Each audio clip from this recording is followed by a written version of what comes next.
I'm making laser wire right now, and it starts with a mound of platinum that I'm gonna melt.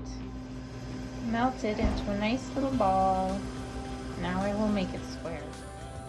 Using this tool, went from big all the way down to small square wire.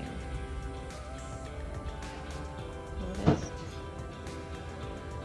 So we went from a square wire, and now we're gonna make a round wire. So here we have